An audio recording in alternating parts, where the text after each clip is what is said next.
All right, everybody, I'm out in the garage here this morning, and boy, I'll tell you what, it was in the high 40s this morning. It's out here right now. It's about 60 degrees.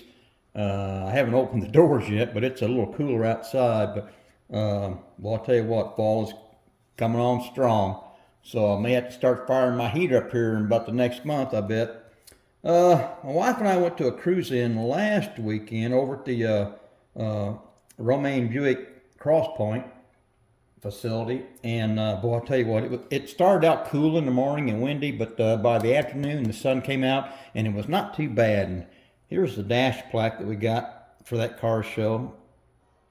I just always like getting the dash plaques, and you got one of these if you were one of the first 75 to register for the show. And boy, I just dig those dash plaques. Just cool looking. All right. Yeah, got that sucker done. Boy, I'll tell you what, if you guys have been following my channel and watching the videos, I had a heck of a time with this sucker. I initially painted it with some of the new Revell enamel paint that I bought, and that's it right here. That's the color I initially painted it with, and I mixed it with that Mr. Color leveling thinner, and I don't know what happened, but man, I tell you what, it just didn't look good. So I had to strip that. Then got her back in primer, and then I went with my old reliable. I went with the Tamiya acrylic blue paint, and that's called sky blue.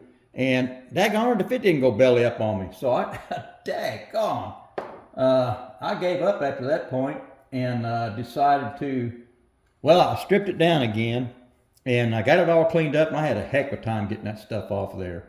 And I got her back in primer, and when I did, I just kind of, I really didn't want to see another failed paint job. So I'll show you guys here in a minute. So I just moved on forward with what I had, and man, I had a tough time with it. But I think it came out pretty cool looking.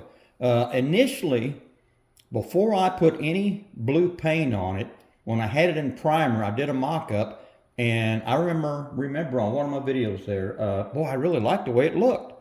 And daggone if I didn't go back with with that same thing. So let's take a look here, boys. Hope you guys like my rendition of this AMT's 1934 Ford Coupe Street Rod. Here's my version of it, fellas.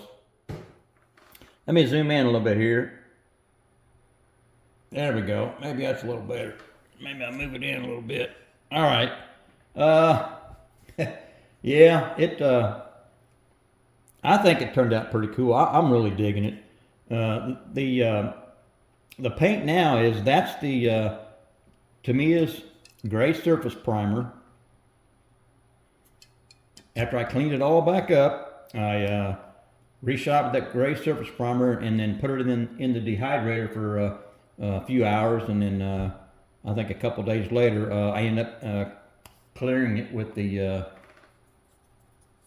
Tamiya's X22 clear. That's what I always use. So that's what I cleared it with, and so that's what y'all see. That's the way it came out, and I think it looks pretty cool. Now that engine that's in there, that's the Top Fuel engine from Iceman Collections, and boy, he puts out some pretty good stuff.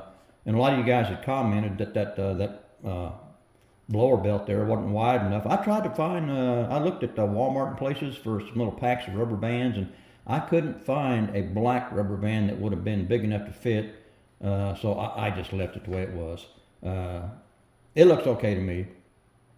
Now the wheels and tires, they came from Jay's Wheels and Tires 1948 off of eBay. That's where I buy all my wheels and tires, and boy, he's got some good stuff there. And I decided I was going to kind of go with a black theme on this thing, and I painted the wheels with the Tamiya's paint. That's the TS14 black. That's what the wheels are painted with, and a lot of the engine parts are painted with that same paint as well. And I painted the frame with the Tamiya's TS6 matte black. That's what the frame was painted with. And then the excuse me, the only thing I painted with this to me is rubber black. That's the XF85, was the running boards on there. And then, of course, those tires, I can't remember the name of that, or the number of that paint. I think it's TS82. It's their rubber black paint and spray can. But I think she came out pretty good. Got those wheelie bars out of the AMT 67 Chevelle Pro Street, and I kind of cut them down, modified them to fit here, because I figured this old 34 is going to need something to hold that front end on the ground with that big old top fuel engine up in the business end up there. Scratch built the little push bars on the back, and yeah, you lose. Everybody's going to be following this sucker. The key on the back, on the deck lid, and the decals, they came from my good buddy Roger S., and I appreciate that. I wanted to keep it kind of simple here. I didn't want to go overboard with decals or anything. And I'm going to get this pack of gel pens here. I want to show y'all. I used to use a kind of like a stamping process with a brand new pencil with a flat eraser, and I would put some Molotov chrome on that eraser and kind of use it as a stamp. And I've done badging and stuff like that, and it's come out pretty good. But daggone, on these wheels, on the tires, I just can't get it to work out right. So I tried a gel pen that I had, and it was too much, so I got it all off there and repainted the tires. And I bought over at Hobby Lobby these here. This is the 0.5 millimeter gel pen. And boy, I'll tell you what, it worked out perfect. I really like that. So that's what I'm going with from now on, to do those white letters on the tires.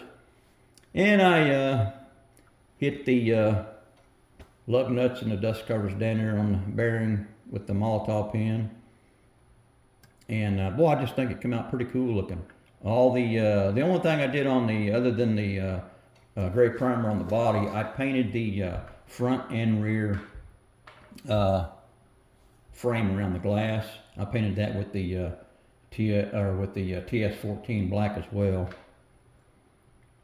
But fellas, I think she came out pretty tough looking. I'm really digging the stance on it.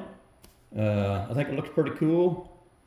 And let's take a look at the bottom here. Nothing really fancy on the bottom, guys. Just I did get drive shaft. I wrapped that with some bare metal foil. But I think she's looking pretty cool. The key on the deck lid there, I'll tell you what. I remember back in the day when I was a kid, we'd go to the drag strip, and I remember seeing a couple of cars with those on there, but out on the street when you're driving around, a lot of the old Volkswagens used to have those keys on the back. And I don't know what made me just think about putting a key on there, and I just happened to mention that to my buddy Roger. He was over here one day, and he had one, so there she be. The tail lights, I think the kit shows that they go on the back side of the fenders there, and I decided to move them inboard just a little bit, and that's the way I wanted them. I didn't want to put them on the fenders. So guys, I hope you like this sucker, man. I think she came out pretty tough looking. And next time there's a model car show that's close, I'm probably going to be taking this sucker. See how everybody else likes it, because I just think it turned out pretty cool looking. Well, guys, I don't know what else I can tell you about this thing. I'm ready to move on now, I think.